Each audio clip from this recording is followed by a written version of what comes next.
When I heard I was going to be in a film called Hollywood or Bust, I thought it was going to be about Hollywood and girls with a big bust. So I find out that there's not any nudity. You've been working the whole show. Yeah. Did you even once see a boob?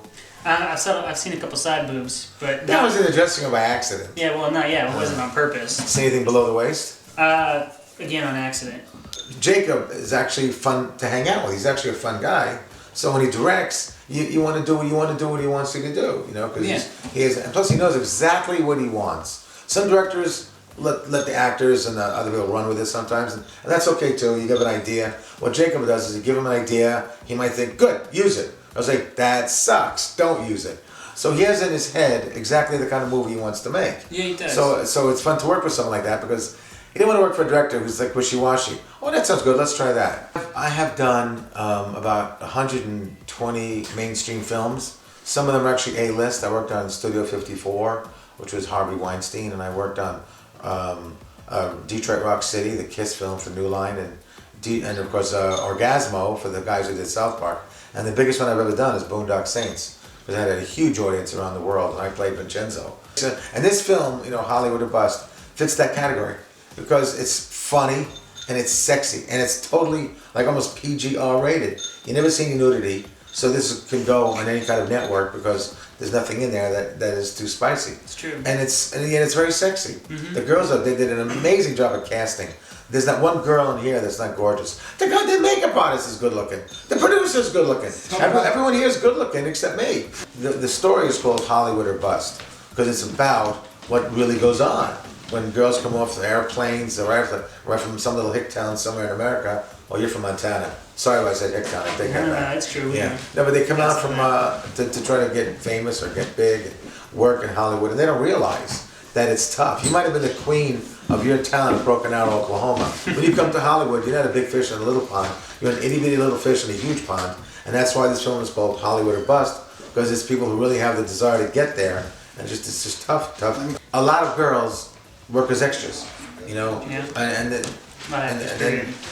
might get lucky from there, maybe they won't. And so they criticize me. There are some girls who are going to adult, or going to nude modeling, or they take any kind of avenue to get some kind of exposure. Now sometimes it works. You look at someone like Jenna Jameson, who put $13 million in the bank from Club Jam. You know, when I first found out that Ron was going to be a part of this, I brought it up to her. I was like, hey Mom, guess who I'm going to be working with? And then she was like, who? And I said, Ron Jeremy. She's like, Quit, Ron. Be afraid, be very afraid. Seth, what are you doing? You know, it's like one of those, oh my God, like what's my son getting into? It's like, no, I mean, he's actually, he's a talent, you know? I mean, like, because she knows about the movie Boondock Saints. What's your mother's name? Her name is Joyce. Yeah. I'll get out of here. Yeah, it's not even funny. Joyce. But we were talking about... She has a little birth market. Okay. Yeah, I'm ready to go there. But we were talking about Boondock Saints, so I brought it up, and she remembers you in those movies too. And so it's like, you know, it's crazy. You have these different ideals on a lot of TV, and he's great. He has the vision in his mind, but he's also, you know, he's available to everything else. And you know, with the budget that we have and everything else that's going on, you know, it's chaos all the way across the set. And so, you know, sometimes somebody brings this up that, you know, we're missing this thing. We have to make sure we get that set, you know, that shot just because, you know, for editing purposes, or we can't do that, or we can't do this. And he's always just like, oh yeah, of course, thank you.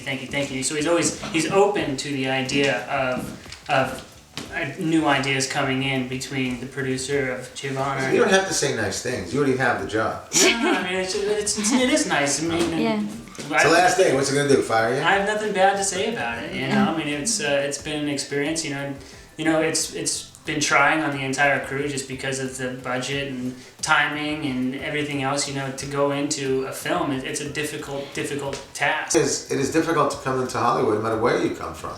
You know, like.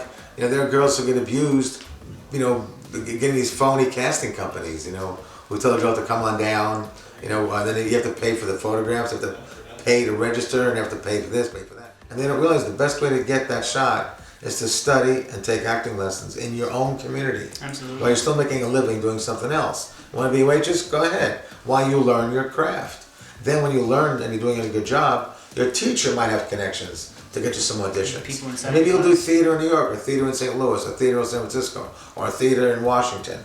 And then from there, you then put yourself up to do theater in LA or New York and get seen by an agent, whatever. It's a difficult process, You know, and Hollywood or Bust kind of hints at it. You know, Definitely. in a comical way, in a sexy way.